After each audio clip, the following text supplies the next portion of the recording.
Rrugët e fshatit turistik të Linit kanë filluar të mbushen me zëra vizitorësh dhe aromë të kuzhinës vendase. Unë kam thënë gjithmonë që nëse kërkoni një vend ku qetësia natyrore takohet me mikpritjen tradicionale shqiptare, atëherë zgjidhni fshatrat turistik, janë më të bukurit dhe më të veçantët. Por të mbetemi pak tek fshati turistik i Linit, i cili është një vend i mrekullueshëm, jo vetëm një udhëtim mes qetësisë, por edhe historisë. Është vetëm pak kilometër larg qytetit Pogradecit dhe rruga që përshkon drejt këtij destinacioni shndrohet në një shëtitje panoramike përgjatë bregut të liçenit.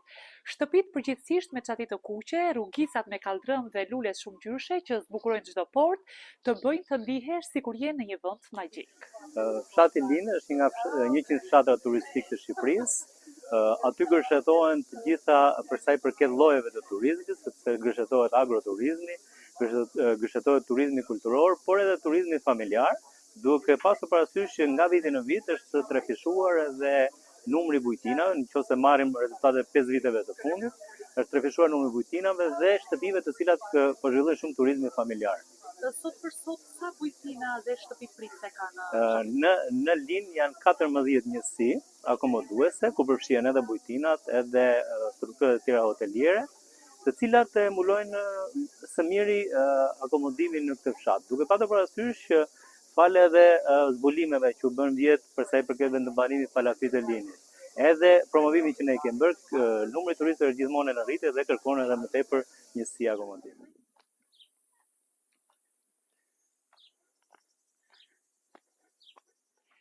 Mikpritja në Linë është një tjetër arsye pse shumë vizitorë kthehen sërish.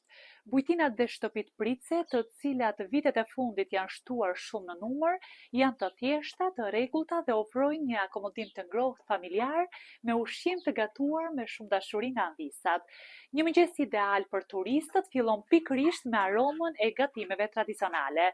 Turistët shprehen se banorët e Linit janë të qeshur, të dashur dhe mbi të gjitha shumë mikpritës. Më shumë preferojnë byrekun, pejtullat të fshira. E lloj gjëra të tjera, tepsi me peshk. Çdo gjë e gatuani ju? Po, vet. Çdo gjë, ja, këto. Byrekun e duan me dhallë. Tavë peshku. Me çfarë i gatuani kryesisht? Marrim qepët i grimë, i skuqim mirë, grim piperkat, i skuqim dhe ato. Edhe pastaj edhe peshkun e skuqim në një krah, e futim në sobët. Edhe në krahun tjetër e skuq soba si për vetë. Çfarë thon turistët kur e provojnë? Super. Ata e pëlqejnë jashtë. Edhe peshkun e skuqur e pëlqejnë shumë. Të pjekur e pëlqejnë. Domethënë janë të prirur më së shumti për të provuar gatime tradicionale të zonës, nuk duan të eksperimentojnë me gatime të tjera. Jo, vetëm tradicionale.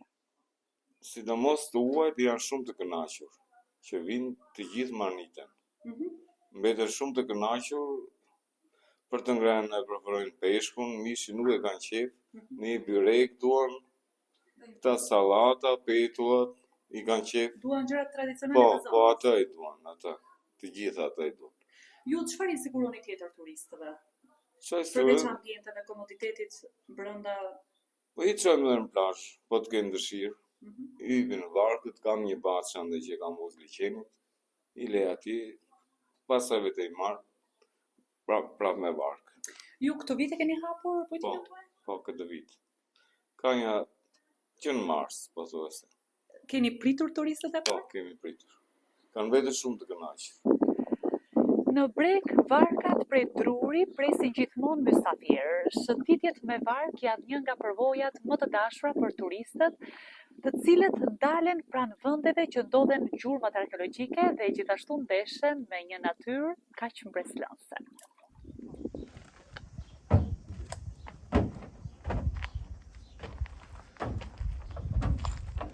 Në radhë të parë ndeshen me ujin e pastër mirë, që është ujë shumë i pastër. Dhe me ushqimin që preferojnë, që është ushqimi tradicional.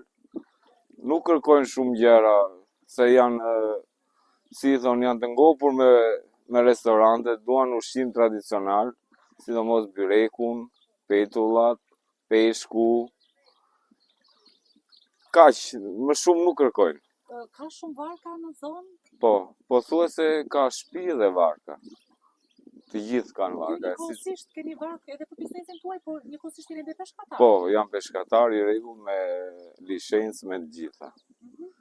Peshkoj mëngjes për mëngjes. Njerë na ecin, kështu e ka kjo punë gjallë. Po gjithsesi jemi të kënaqur.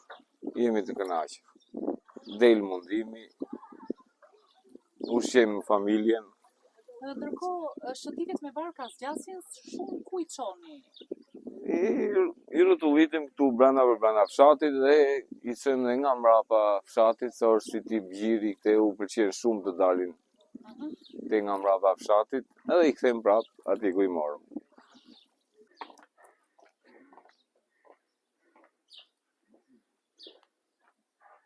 Lini nuk është thjesht një fshat i bukur Buzliqenit, është edhe një thesar arkeologjik.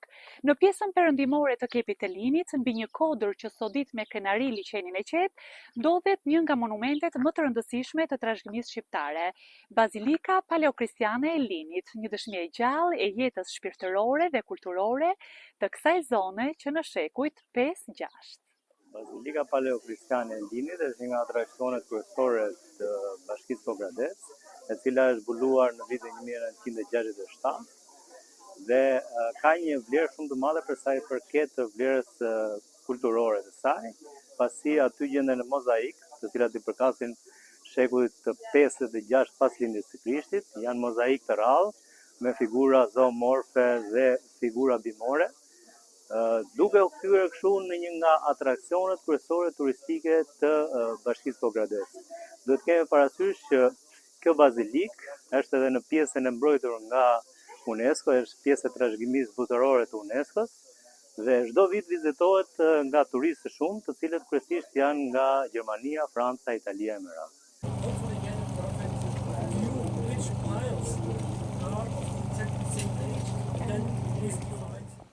Rezultatet e gërmimeve mbi 4 vjeçare të arkeologëve shqiptar dhe atyre zvicerian kanë konfirmuar se vendbanimi palafiti i Linit në Pogradec është më i vjetri në Europë.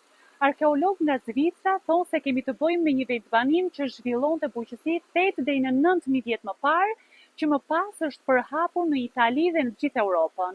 Gjithashtu ata thonë se ky vendbanim është rreth 2000 vjet më i vjetër se ato të gjeturat në Zvicër.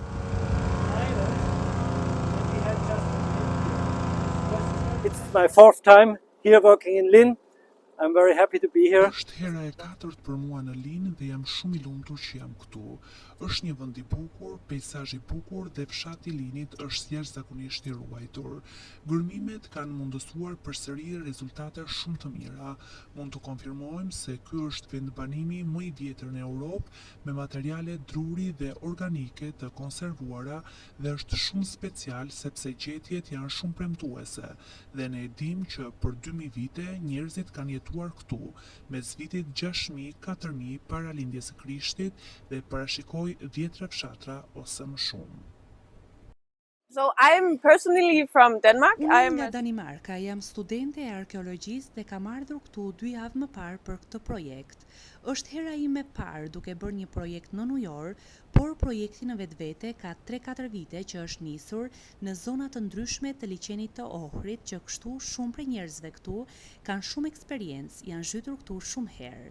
Ekipi zhytës është i përbërë nga 8-9 deri në 10 persona, njerëz nga Zvicra, Gjermania, Danimarka, pra është një grup ndërkombëtar dhe vitin e kaluar ata zbuluan se kjo zonë është pllaka më e vjetër e grubullit në Ballkan. Është vërtet një nder të punosh me diçka kaq të vjetër dhe të mirëmbajtur dhe mbi të gjitha, kjo zonë përmban kaq shumë informacion në lidhje me se si këta njerëz kanë jetuar dikur. Për shembull, me anë të pyjeve mund të kuptojmë se si ata kanë ndërtuar këto punime në ujë, mostra të sedimenteve, të kuptojmë se çfarë ata hanin, të gjejmë fara nga frutat, kocka nga kafshët e të tjerë. Këtu kushtet janë shumë të mira, që kështu ne zakonisht zhytemi 2-3 metra dhe është një vend shumë i mirë për fillestarët si unë. Të gjithë ne jemi mësuar me të gjitha pajisjet e nevojshme, të cilat janë shumë, dhe kur zhytesh merr frymë me tub, gjë e cila është bërë e zakonshme për ne. Përveç të gjithash, mendoj se ky vend është një vend shumë i mirë për fillestarët.